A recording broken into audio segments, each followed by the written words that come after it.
Hi everyone, welcome to my channel. ನನಗೆ ಬೆಂಗಳೂರಲ್ಲಿ ಒಂದು ಮೇಕಪ್ ಆರ್ಡರ್ ಇತ್ತು. ಸೊ ನನ್ನ ಮಗಳು 2 ನೈಟು ನನ್ನ ಮಗಳನ್ನ ನಾನು ಇಲ್ಲೇ ಬಿಟ್ಟು ಹೋಗ್ತಿದ್ದೀನಿ ಇನ್ಲಾಸ್ ಮನೇಲಿ. ಸೊ ಅವಳಿಗೆ ಏನೇನು ಬೇಕೋ ಅದನ್ನೆಲ್ಲ ಪ್ಯಾಕ್ ಮಾಡ್ತಾ ಇದ್ದೆ. ಇದು ನಾನು ಸೆಕೆಂಡ್ ಟೈಮ್ ಅವಳನ್ನ ನೈಟು ಬಿಟ್ಟು ಹೋಗ್ತಾ ಇರೋದು. ಇರ್ತಾಳೆ, ನೈಟ್ ಸ್ವಲ್ಪ ಕೇಳ್ತಾಳಂತೆ ಅಮ್ಮ ಅಮ್ಮ ಅಂತ ಅಷ್ಟೇ. ಆಮೇಲೆ ಕಂಫರ್ಟೇಬಲ್ ಆಗಿ ಡೇಲೆಲ್ಲ ಆರಾಮಾಗಿ ಇರ್ತಾಳೆ. ಆದರೆ ನನಗೆ ಸ್ವಲ್ಪ ಬೇಜಾರಾಗುತ್ತೆ. ನನ್ನ ಮಗಳದು ಪ್ಯಾಕಿಂಗ್ ಎಲ್ಲ ಮುಗಿಸಿ ನಾನು ನಂದು ಮೇಕಪ್ ಬ್ಯಾಗ್ನ ಚೆಕ್ ಮಾಡ್ಕೋತಾ ಇದ್ದೀನಿ. ಯಾವುದಾದ್ರೂ ವಸ್ತುನ ತಗೊಳ್ಬೇಕಾ ಅಥವಾ ತಗೊಂಡಿರೋದು ಯಾವ್ದಾದ್ರು ಜಾಸ್ತಿ ಆಗಿದೆ ಚೇಂಜ್ ಮಾಡಬೇಕಾ ಅದನ್ನೆಲ್ಲ ನೋಡ್ಕೋತಾ ಇದ್ದೆ.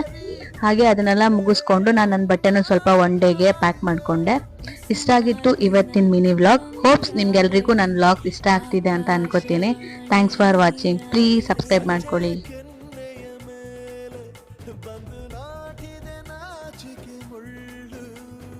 ಮನದ ಮಗು ಹಠ ಮಾಡಿದೆ ಮಾಡುವ ಕೊಂಗ